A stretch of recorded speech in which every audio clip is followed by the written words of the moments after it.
भैया आप लोगों के बीच में ये हमार बिरहा जा रहल बा। पूजा इंटरटेनमेंट के ओर से ये बिरहा आप लोगों के बीच में जा रहल बा। हमके ना आशा ना बल्कि विश्वास बा जरूर आप लोगों के पसंद आई। कहना है भूमिका है मास्टर।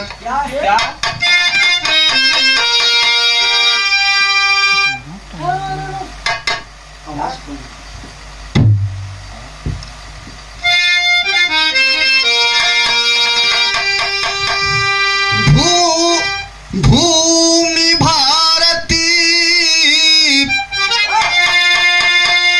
भूमि भारती की पावन धरा पर मेरी खुद प्रभु संत जोगी सजाए जिसे दीप ज्योति यहाँ पर जला कर गए स्वर्ग से भी सुघर भूमि पाए इसे राम घनश्याम इस भी आ गए।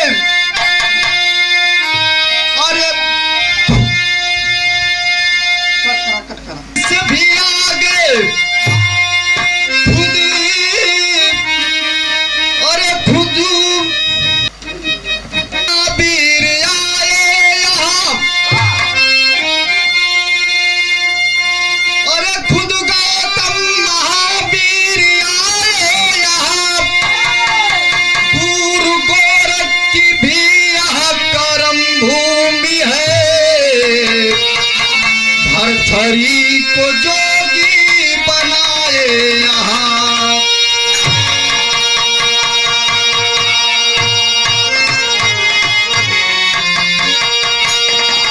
एक बिरहा में एक लाइन कवाई लग रही मास्टर। चोट पत्थर को लगी सुन ले को लगी सुन लो सनम। प्यार की चादर पुरानी हो गई।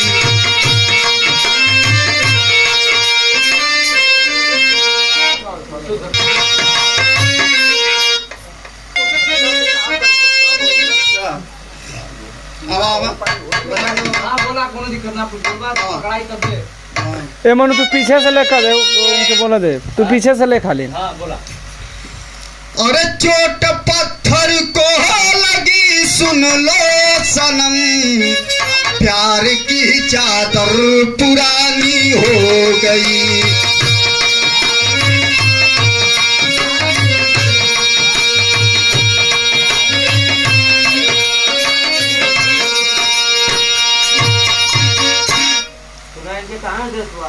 पत्थर को लगी सुन लो सनम।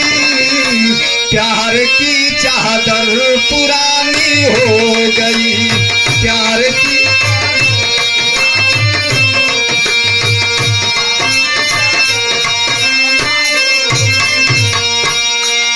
लेकिन गाना का भाव बा।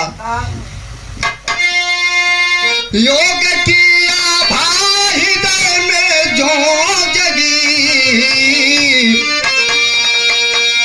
योग किया भाई हृदय में जो जगी। प्यार का या चल पुराना हो गया।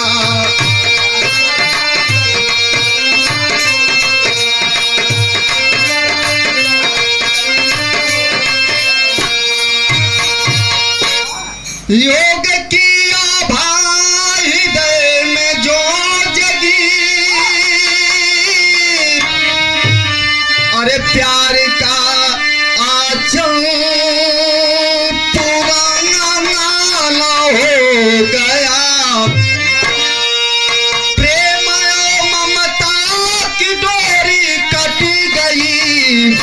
हरि मिलन को दिल दीवाना हो गया।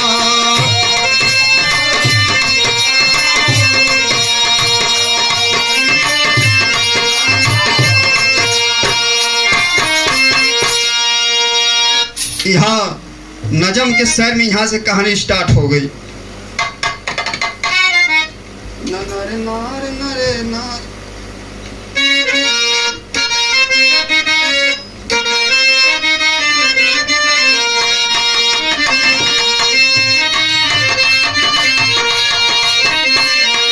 एकदम ही कहानी आप लोगों के शीशा नियर झलकी। कैसे?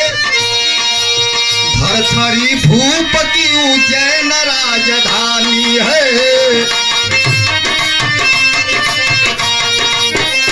प्यारी श्याम देई उनकी महारानी है।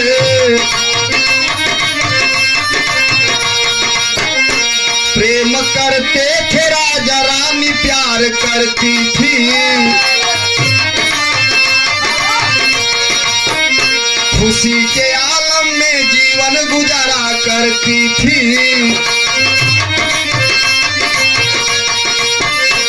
शिकार करने का राजा के मन में विचार आया है, लेके धनुष बाण ने राजा घोड़ा सजाया है। गए जंगल में जहाँ हिरनियां विचरती थी, रहा काला हिरन एक साथ चरा करती थी। धनुष पर बाण चढ़ा भूप ने तब मारा है, धनुष पर बाण चढ़ा भूप ने तब मारा है, धनुष पर बाण चढ़ा भूप ने तब मारा है। लगा हिरन को वही गिर पड़ा बिचारा है।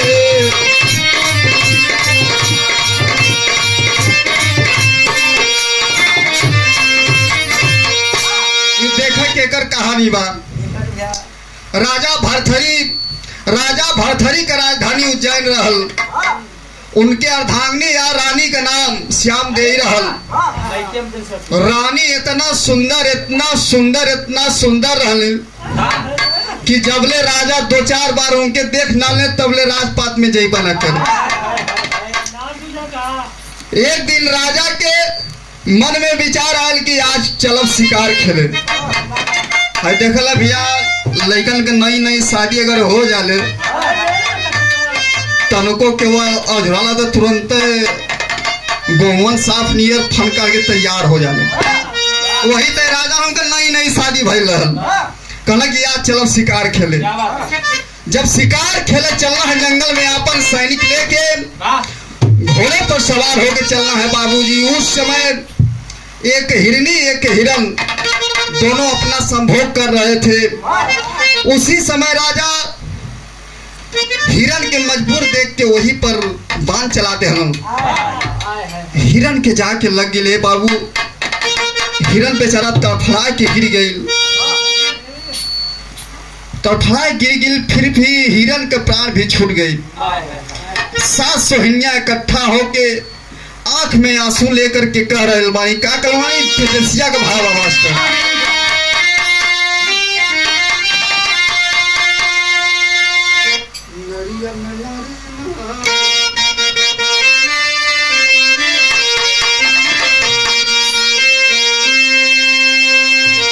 अरे विधवा पनौलंगा भूप 700 हिरनियन के कहे बनी गैलांगा मोहिया राजा।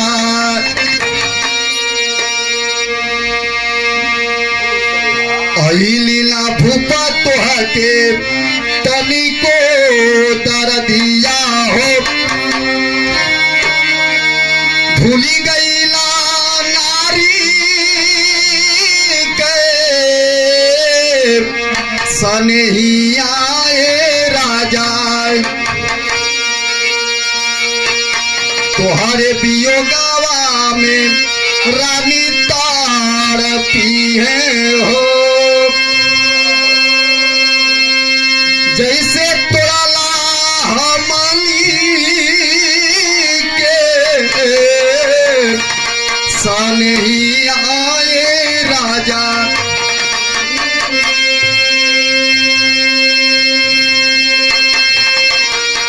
पाप लगी तुहारा के वृथा नाही जई है हो बरसे लाया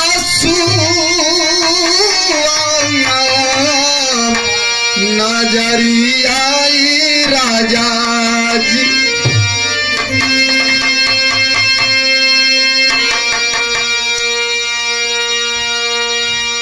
सास सुनिया इकट्ठी हो जाती है बाबूजी।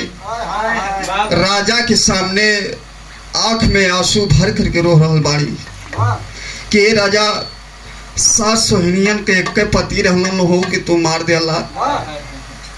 हमहन जापन कैसे दुख सुनावल जी, कैसे हमहन के परवरिश हुई।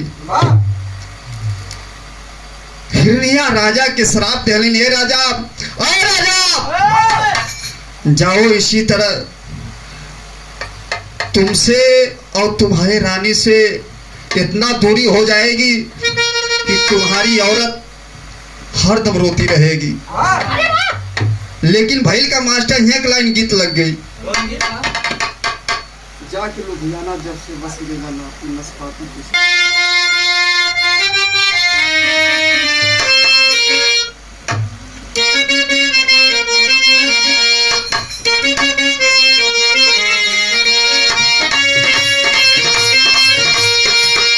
ये देखा हमारे शंभू कवि चोचकपुर की माटी से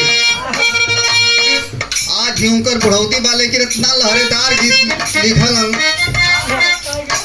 कोनो का नई नई शादी भइल रहल, बेचारा चल गल लुधियाना कमाए।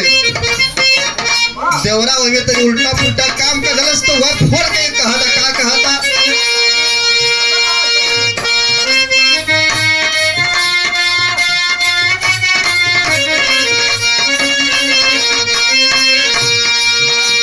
जाके लुधियाना जब से बस गईला लाती ना सपाती चूसेला, ना सपाती चूसेला देवरा भाई लहू तह पाती ना सपाती चूसेला।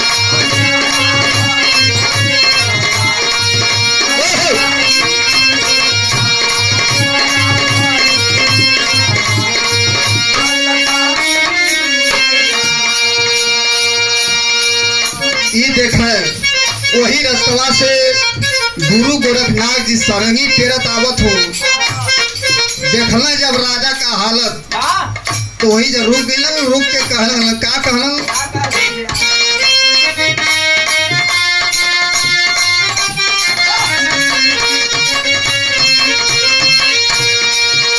बेबहन जिलाई हिरन सुन राजा दानी कहानी नाही बा, ई कहानी नाही बा देखा हमरो करादानी, ई कहानी नाही बा।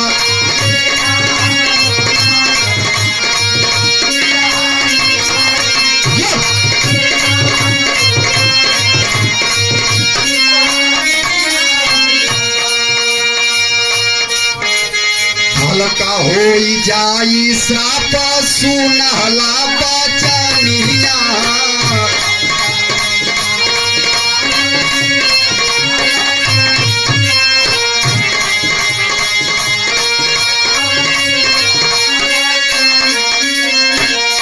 मौत नाही होई जिंदा रहबा गुण खनिया।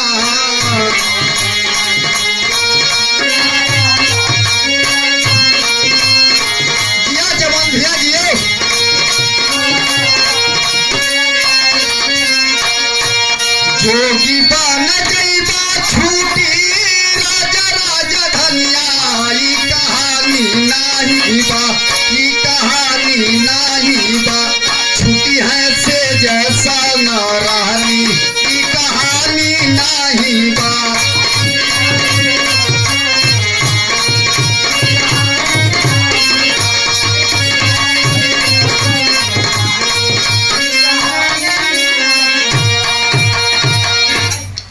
ये देखें गुरु गोरखनाथ जी कहलन, अरे राजा हम तो हिरण के जिंदा कर दे,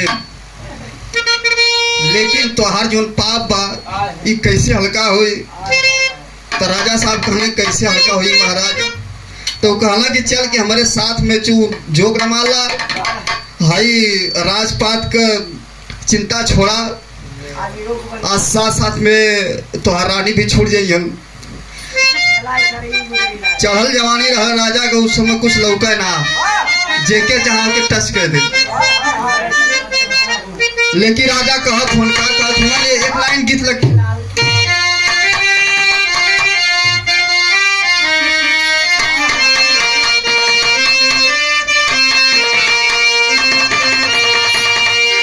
वह गीत बा हमारे लोग अपने जवाने के अपने जवानी के आलम में एक गीत के गावा कैसे हो?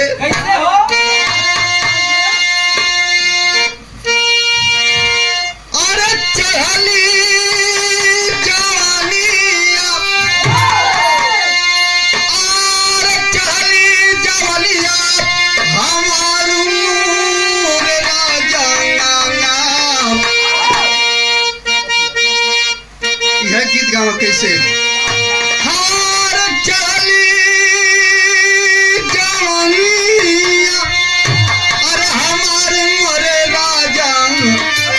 बिहारा हरी का बोल जिना बोला बिहारा,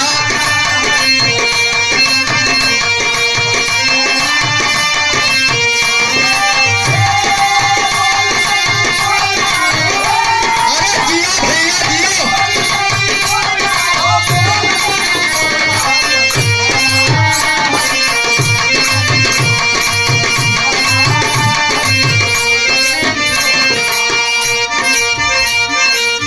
लेकिन राजा का कहलन, आज पूरा होई हो, आज पूरा होई सपना गुरु जी, आज पूरा होई।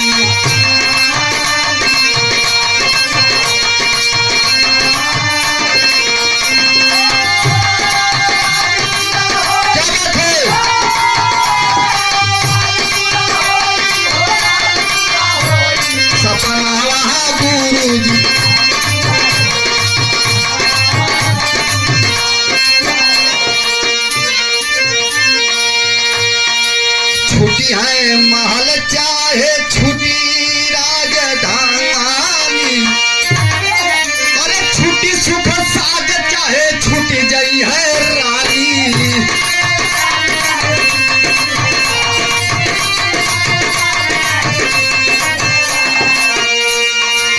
हार जीवन कर चली जो आज पूरा होई सपना गुरु जी, आज पूरा होई।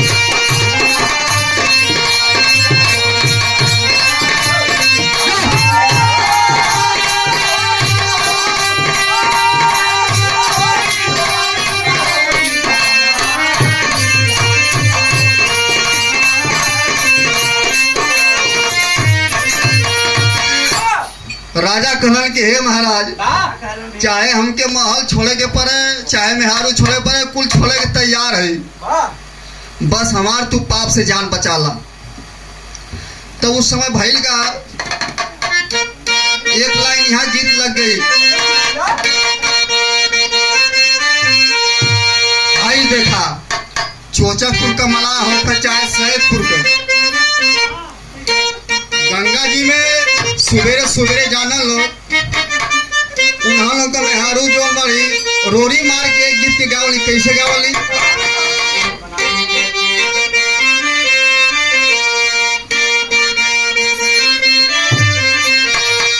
यही पार गंगा माई हो, वही पार जमुना हो।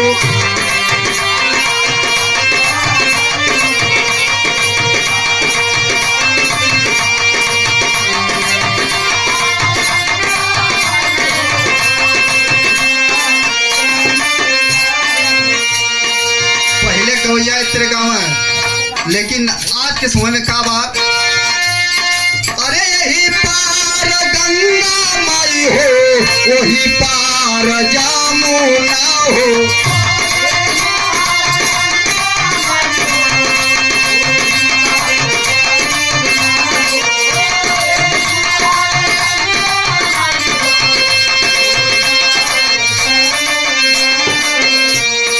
यही पार गंगा माई हो, वही पार जामुना हो। बीचवा में केवट मोरे रजऊ के रवा डलू है हो।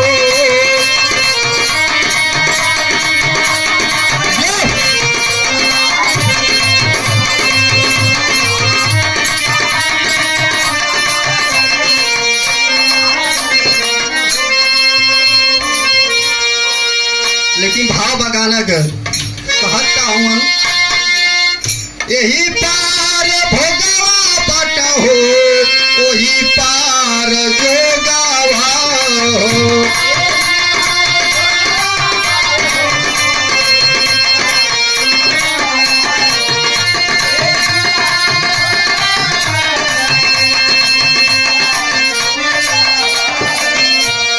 यही पार भोगवा बट हो, वही पार जोगावा हो।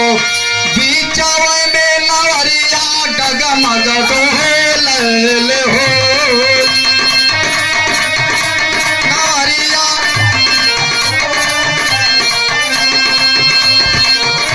क्या बात है?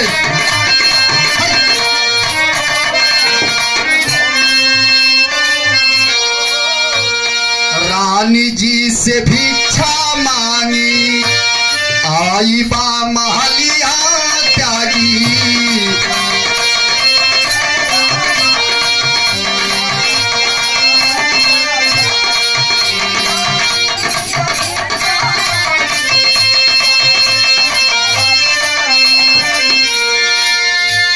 अरे रानी जी से भिक्षा मांगी, आई बा महलिया त्यागी। राजा से गुरुजी मन की बतिया बोले हो।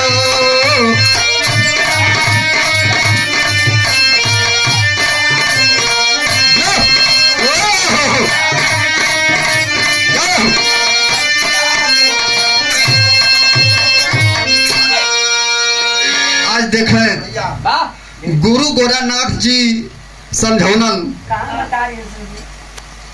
कि देखा यह पार जोग बा, यह पार भोग बा, का तोके चाहिए। अब बीच में भैया तोहर नैया बा, तू समझ ला, एक तरफ खाई बा एक तरफ आग बा, कि हर तोके जाए के हो। तब कहला कि बाबा हम चलब तोहरे संगे। तब उस समय बाबा गोरखनाथ जी कहला कि जा रानी से भिक्षा मांग के लेके आवा, ओकरे बाद हम तोके अपन चेला बनाई। लेकिन यहाँ एक लाइन गीत लग गई, बिरहा का गिनिया, बिरहा का गिनिया, बिरहा का गिया लागेला एही ताना।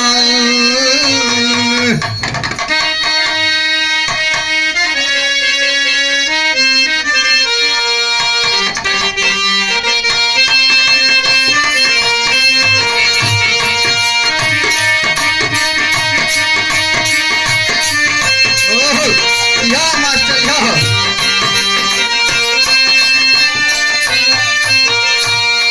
ये गीत बा बहुत पुरान हो गया, लेकिन आज भी नहीं बा। कैसे? बिरहा कया गिया लागेला यही तान। बिरहा कया गिया लागेला यही तान में, केवन साखी मार देहली तो नए राना।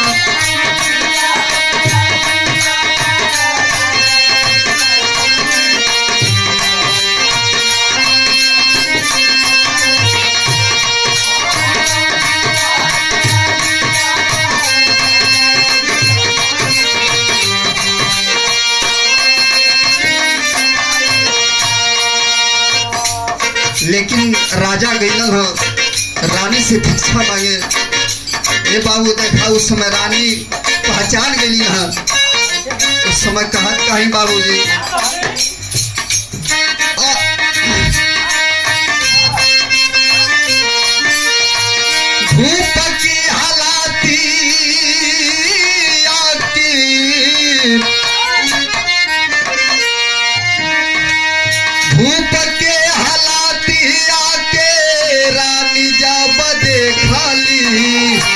बरसे लाया सुहाना जारी आए राम।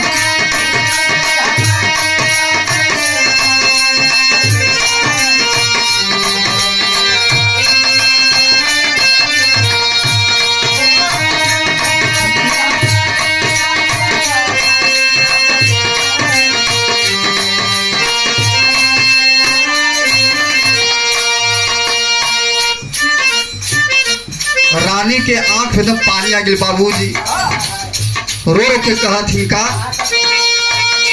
अरे कावन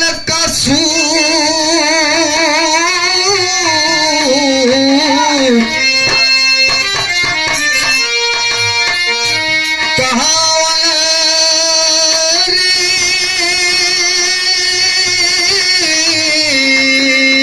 रे सैया, कहावन कलेसा भयल सैया तोहा के, केवन कलेसवा भयल सैया तोहा के, योगवार मवला सुखा दानिये राम।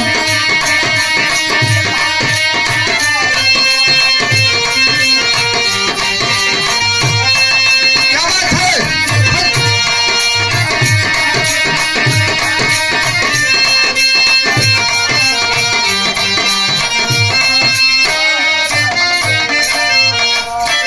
रानी राजा के पैर धो गए, धाई के रोल लगली। बाबूजी कहली कि ये स्वामी हमसे का गलती हो गई, आज हमसे तू दूर होत हुआ। लेकिन रानी रो रो के एक ठे बात कहली। का कहली बाबूजी, अरे कैसे हमार स्वामी बीती है जवानिया,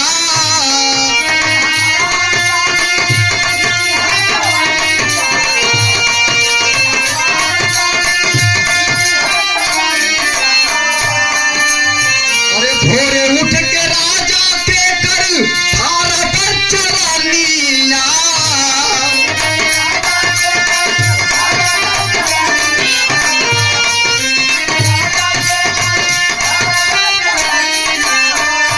अरे बिरही बनवला हमके कावन कसूरावा, छोड़ देहला राजा राजा धानिये रामा।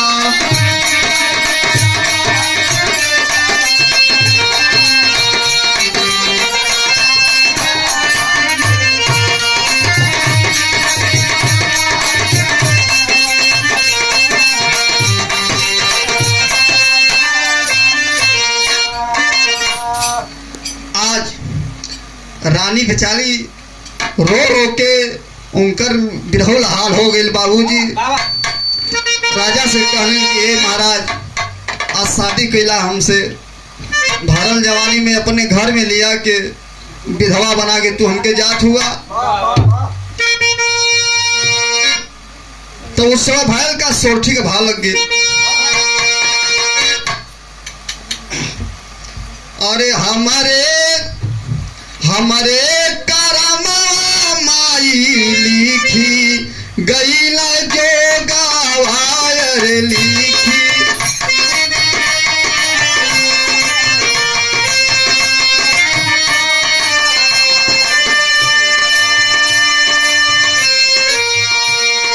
विधि का लिखलिया कोई ना टारी न होला,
अपने महतारी से मिलल, अपने अर्धांगिनी से मिलल। जौना समय भिक्षा मांगत हुआ उस समय माई इनकर कहली कि बाबू 3 ठे बात हमार चेत लिहा। केवन केवन बात कहली निहा यह गीत लग गई, बड़ी लहरेदार गीत बा। एक कोनो में हारू को मरद रहल और मर्दा थरिया फेंकस, मेहरुआ थरिया फेंकलस, मर्दा खुनसाए के चल गई हरिया। गीत आयल है कुल पहले का। आ कोनो में हारू गगरा फेंकलस, ओकर मर्द चल गला गरा। अरे भैया वो गगरा फेंकी तो झगड़ा होवे न करी। कई गीत बाद विजयी गुरु एक ठे गीत गौले रहन, साया साड़ी गोरे के लहंगा।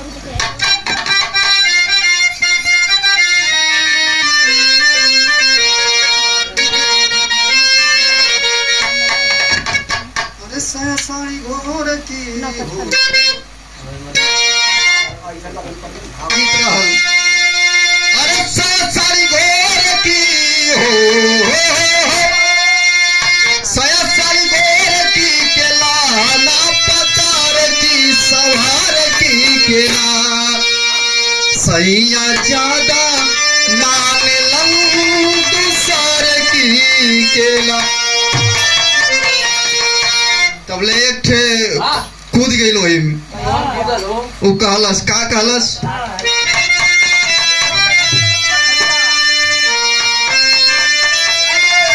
ओकरा के लेके अइला, ओकरा के लेके अइला कान में कपातरी पतार की के ना। सैया ज्यादा मानेला तुसार की के ना।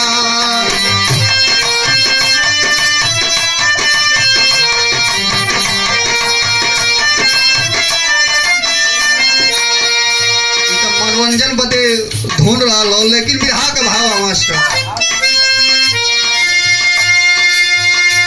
राजा के माता जी उनके समझावत इनका। अरे सुना हो लला नवा, सुना हो लला नवा, तू मान जा कहा नवा विचार लिहाना। नदिया के किनारवा,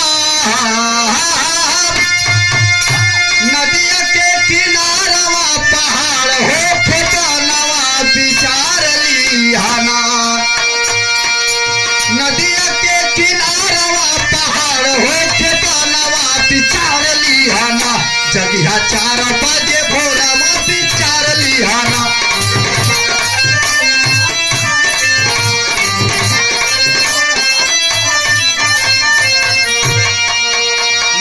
है बात कहने की। ए लाल सोना, यही तरह सब जोगी ना बन जाला।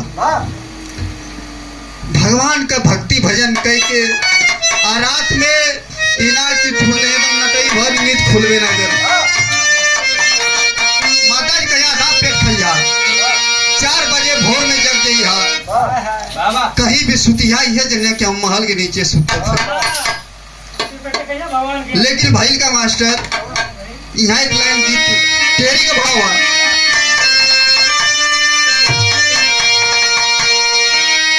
अरे मोरे राम, अरे सागर से लाने मोती चल दिया, माँ ने दिया पुत्र को भक्ति ज्ञान की ज्योति। अरे हाँ ज्योति, अरे हाँ ज्योति।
से भिक्षा ले लेहन बाबूजी।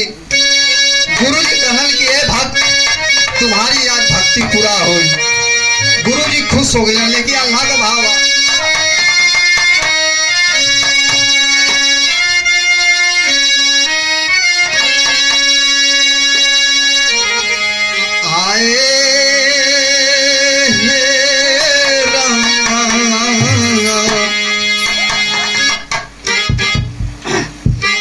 नसवरी संसार बाटे कहे गुरु जनिया बाबू।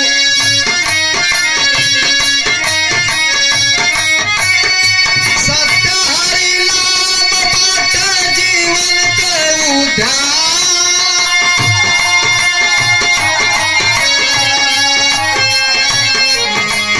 यही नाम से होला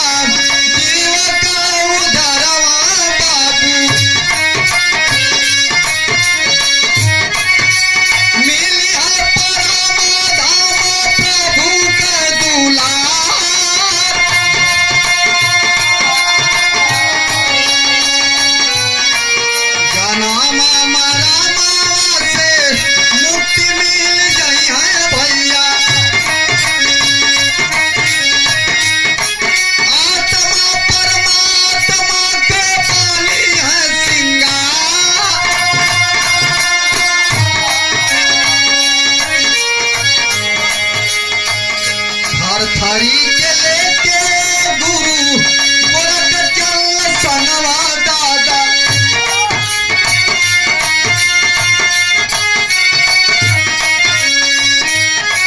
गैल घन घोर बाबू बनावा मजार।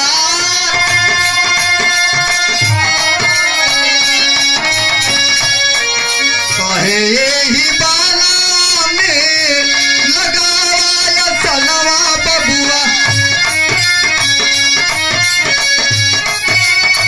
कारा हो तपस्या माला बतिया हमार।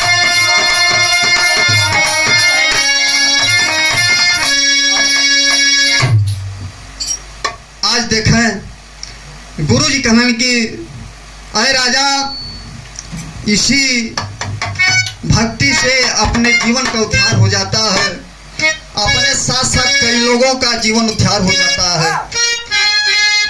लेकिन एक ठे सदर लाइन में दिहल गई।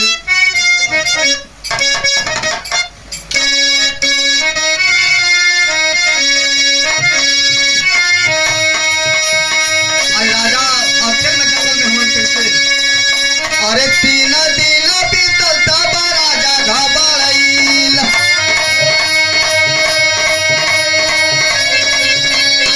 कैला सहाय होके गुरु का पुकार।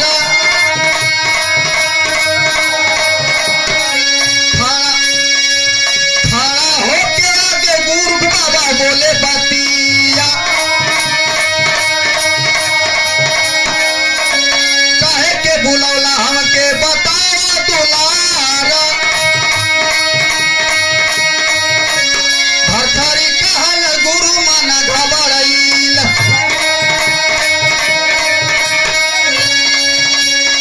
यही करे गुरु हम कैली गोहार रे।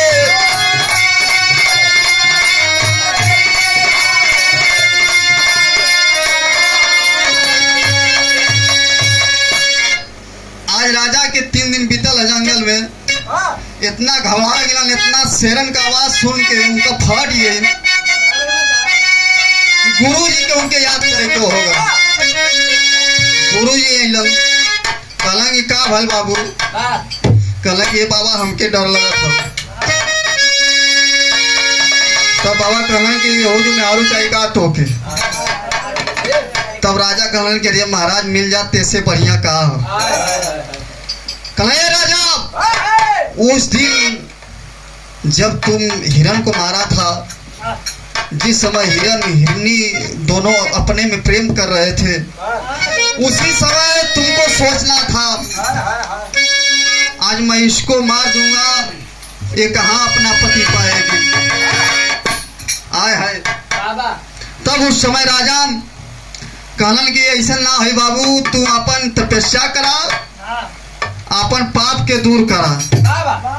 लेकिन भाई का यहाँ खड़ी के भाव दिहल गई।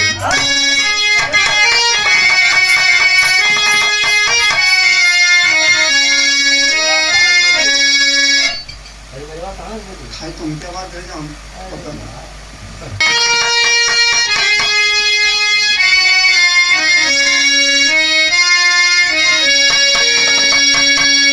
ये देखा जब बलेश्वर गुरु जी बिरहा उस समय गाँव है, सबसे खड़ी का भाव सबसे अलग ढलक का है वो।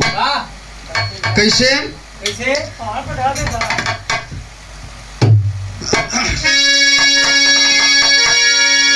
और बारारी गुइया रई रई रई रई, अरे 12 वर्ष तक तू घोर तपस्या कइले बनवा।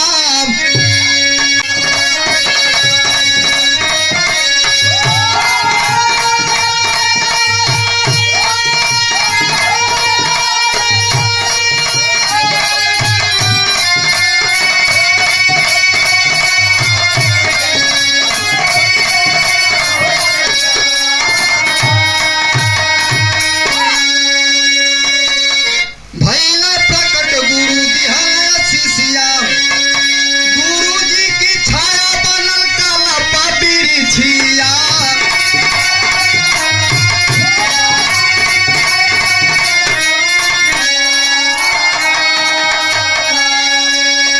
अरे तेज पुण्य कीर्ति में भैल सुंदर तनवा, मिलल भक्ति कर तनवा होया तंग्याना।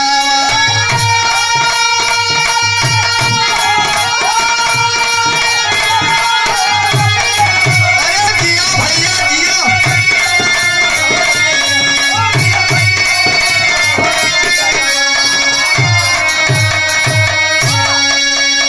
आज देखें गोरखपुर जिला में महाराज गोरखनाथ जी के मंदिर पर आज भी कल्प वृक्ष यहाँ चिन्हाती हो कि हो भैया जाए कोई जाए के देख ले। लेकिन आगे भाव दिल का गोरख